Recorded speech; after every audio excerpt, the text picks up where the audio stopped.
We started this morning talking about wisdom, and that's what James is going to talk about wisdom. We all know the person who seems to have all the answers, the answer man or the answer woman. Person, no matter what you're talking about, they know. You know someone like that? I'm sure every command has that person. Doesn't matter what the topic of conversation is, they want to voice their opinion because they know the right answer. And it doesn't matter if you're talking to them or not. They can be walking into a conversation that you're having, and they'll just launch into, well, here's what you really need to know and do. Bro, we weren't even talking to you, right? But that person thinks that they have the wisdom, that they have all the answers. But sometimes in this world, the person who seems to have all the answers is really just, it's a facade, it's a fake front. And there's no real depth to their wisdom. It's very shallow, it's very superficial.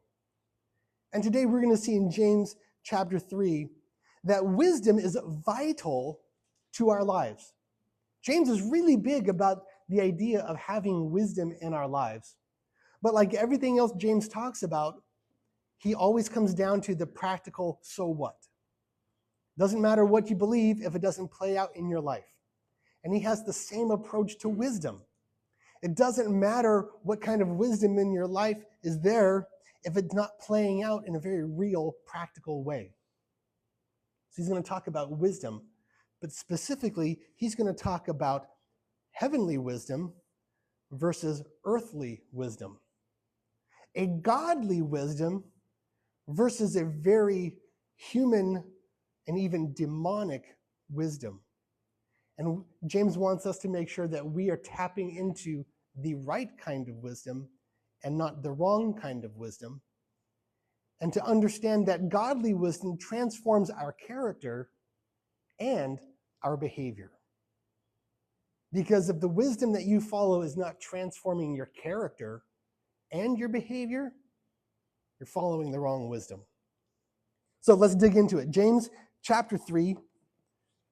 We'll start at verse 13, and then we'll get back into it a little bit. James writes, "Who is wise and understanding among you? By his good conduct, let him show his works in the meekness of wisdom. But if you have bitter jealousy and selfish ambition in your hearts, do not boast and be false to the truth. This is not the wisdom that comes down from above, but is earthly, unspiritual, demonic. For where jealousy and self-ambition exist, there will be disorder and every vile practice. But the wisdom from above is first pure, then peaceable, gentle, open to reason, full of mercy and good fruits, impartial and sincere. And a harvest of righteousness is sown in peace by those who make peace." The first thing that James is saying here is that do not misunderstand, there are two different types of wisdom. There's wisdom from above, and then there's wisdom from below. There's godly wisdom, and then there's worldly wisdom. And the worldly wisdom, he goes so far as to say, hey, that's even demonic. So what does it look like? This earthly, unspiritual, and demonic wisdom, it is self-serving. It is selfish. It's looking out for me, making sure that I get mine. It is not humble. It is arrogant. It is not gracious. It does not look out for other people. It puts only the self first. Notice he says there, what does it look like? Bitter jealousy and selfish ambition. This is worldly wisdom, and we see it a lot in this world. The fighting, the division, the jealousies, the envy, the strife comes down because we follow worldly wisdom. We're trying to make sure that we get ours, or that me and my people have what we need. And everybody who is on the other side of it, forget you guys, but we're going to make sure that we get our way. And James says this is a demonic attitude. This kind of ambition and jealousy and infighting between you, that is not from God. James says, take an honest look in the mirror. What wisdom do you follow in life? Are you trying to put yourself first, your people first, your group first, over and above everybody else? We'll take care of everybody else after me and my get ours. Once we're good, then we'll focus on the others. That's not godly. In fact, Scripture is very clear. Jesus tells us to love God and love our neighbor as ourself. I once heard someone say, well, who's my neighbor? And the answer is, who do you not want the answer to be? That's your neighbor. The person you would rather ignore, that's the person that Jesus is calling us to treat as our neighbor and to love on. It's not about making sure that we get our way and everyone else can just, go take a long walk off a short pier. Jesus is calling us to love the other in the same way that we take care of ourselves. Godly wisdom doesn't put ourselves first and everybody else second. Godly wisdom says we're going to make sure that we are right with God and with others. The outsider that you might have beef with, that's still your neighbor too. So Jesus is removing all of the barriers that we as humans put into place. And we put lots of barriers into place. You're not like me, you're different. You're not in my group, you're part of the other group. And Jesus says, that's your neighbor. You do not have permission to treat them like dirt because they are different. Godly wisdom says, we're not going to put ourselves first and everybody else second.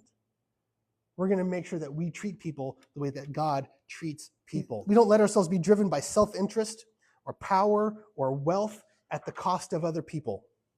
And Jesus is this perfect example of what it looks like to live godly wisdom. And there are a lot of people in this world that claim the title of Christian, but they refuse to live the life that Jesus lived. And they live more by this demonic worldly wisdom, seeking their own self-interest, putting their group first before everybody else, rather than living a life of grace and compassion and sacrifice. We got to ask ourselves, is our wisdom leading us to be humble and serve like Jesus? Is it leading us to live lives of peace and mercy, or is it looking out for our own self-promotion, for putting us and our group first? James says, first and foremost, understand that there are two kinds of wisdom in this world. Which wisdom are you following? He goes on and says that then there's an impact of godly wisdom on our character. And he highlights a couple ways of what character looks like when it's influenced by godly wisdom. Verse 17, he says, wisdom from above is pure, then peaceable, gentle, and open to reason. Godly wisdom transforms our hearts. It makes us pure in our motivation, makes us pure in our action. When we're seeking to do what's right, it's not just about doing what's convenient. It's about taking care of people and living a Christ-like life no matter what the circumstances are. It's easy to live a Christ life like when life is good, when life is easy. But then all of a sudden when conflict hits, we oftentimes will fall back onto the worldly way of living. Got to protect me, got to protect my group, got to make sure that we are getting our way. That is not the way of Christ. That kind of self-preservation is not the way of Christ. The early church understood this. And the early church celebrated people that we call martyrs, people who went to death because of their belief, understanding that the call of Christ is bigger than self-preservation. That one's going to step on toes because we love self-preservation. We live in a world where we say it's okay to preserve what you've got. And I'm not saying that self-defense is wrong, but I am saying that our culture has this understanding of I'm going to stand my ground and nobody's going to walk over me. I will not be a doormat. And the example from Jesus and the early church is that we are giving of ourselves even to the point of death. It is better to live a godly life than to pursue self-preservation and making sure that I get mine. Godly wisdom needs to impact our character. And character goes beyond behavior. It goes down to the core of who we are. And James says that godly wisdom is pure. In Psalm 24, the psalmist says, "Who may ascend the mountain of the Lord? Who may stand in his holy place?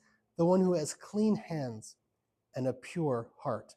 You see, this purity of character is one of the foundational elements of people who follow God.